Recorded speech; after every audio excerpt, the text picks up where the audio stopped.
plant lang eh. It is more of the well, how you try to convince the farmers to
of help, bolstering the antiquated public health system for bringing home a load of Filipinos overseas, for filling in supply gaps for crucial medical supplies and equipment and staple food, for these and many more. The Philippines, like all friendly nations, will never forget your kindness and your timely support. Within ASEAN and beyond the Philippines, we will continue to work with partners to address global perils and ramp up cooperation to secure for our people's greater peace, progress, and prosperity. The Filipino nation claims its rightful place in a community of sovereign states. Thus, we will continue to pursue an independent foreign policy. Let me be very clear about this. May I cut my prepared speech? Alam mo, I read little over 3 weeks or last month na the Americans would intends to go back to Subic. I'll just put on record my thoughts. I have nothing against America. I have nothing against China. But if you put bases here, you double the spectacle of a, a most destructive thing. Just like Manila during the Second World War, during the retaking of this city, it was one of the most devastated cities in the world. Kaya maglagay-lagay ka ng base at this time. This will ensure if war breaks out, because there would be atomic arsenals brought in. This will ensure distinction of the Filipino race. We work without fail to protect our rights in the South China Sea, neither beholden nor a pawn to anyone. We broaden the boundaries of Philippine diplomacy. We build productive ties with everyone willing to engage us on the basis of equality and mutual respect.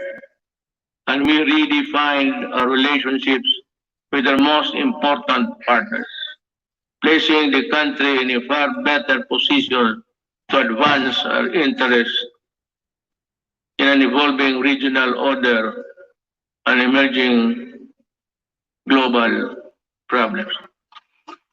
Now,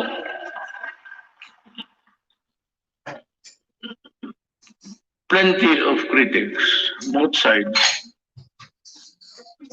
claim about nothing has been done to retake uh, forcefully or physically the South China Sea.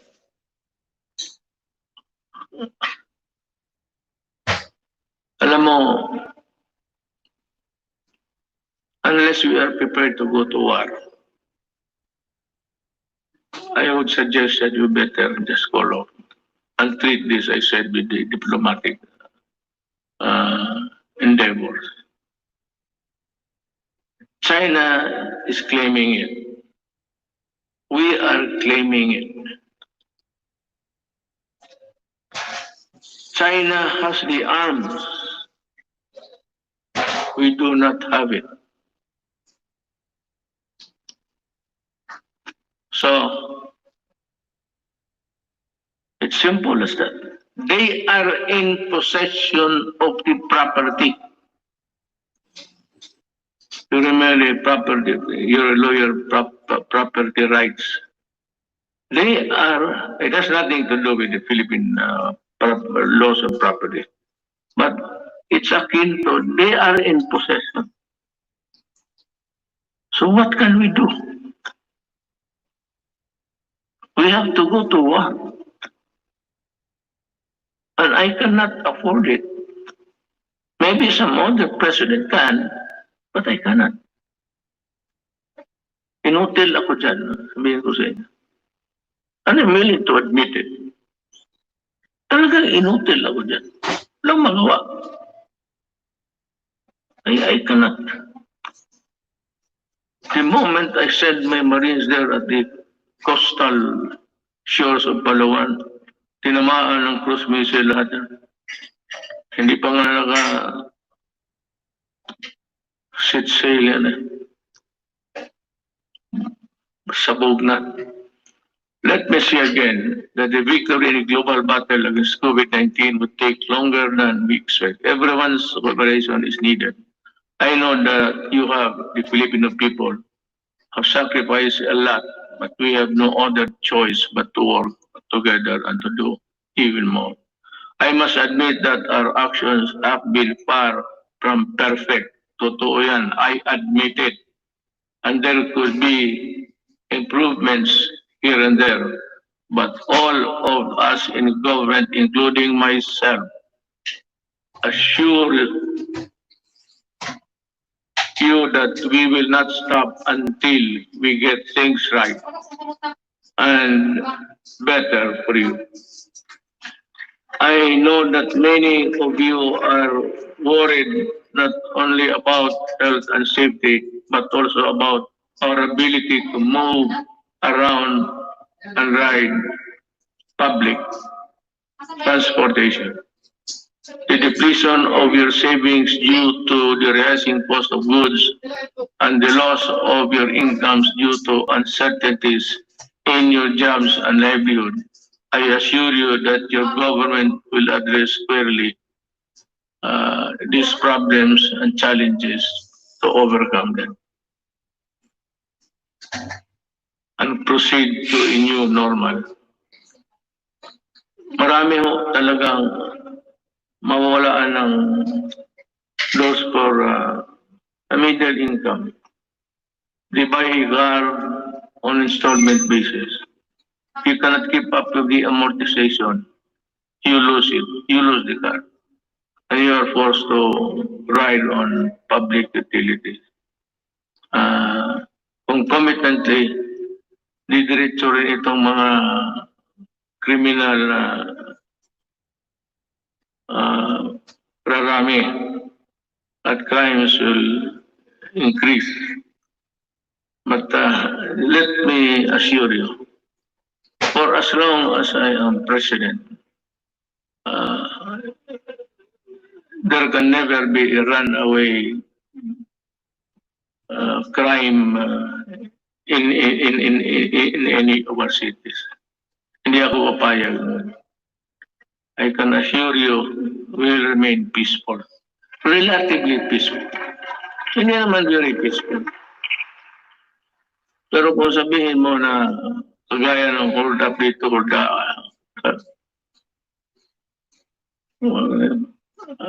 alam naman nila kung anong mangyari. You know what will happen to you. I am addressing myself to the criminals. You commit hold-ups, you commit rape, you commit all sorts of things, and you harm the public. Then, kaaway mo na ako. Pag bumalik kayo sa dati, kagaya noon, patong-patong na naman ang patay dito. Sigurado, hahanapin ko kayo. Do not ever go back to your old ways. Maghanap na lang kayo ng anong trabaho dyan. Magtiis kayo. To open up the economy to pre-COVID-19 levels at this time is not an option because whatever good it can produce will only be gobbled up or be outweighed by the bad it will generate sometimes. Haste makes waste. The recent upsurge of infection, when you open little windows of resumption of business, is proof of that. I am happy that I've talked to you today. You know, in other places, they opened up too early, too soon. America is one. China, well, fortunately, it was arrested on time. China and the rest, for those who open up, and those who do not follow the protocols of at least the World Health Organization, they are suffering. And they have at least 140 deaths. And America, kukulang sila lahat. No nation on earth was really prepared for COVID. No amount of preparation because that kind of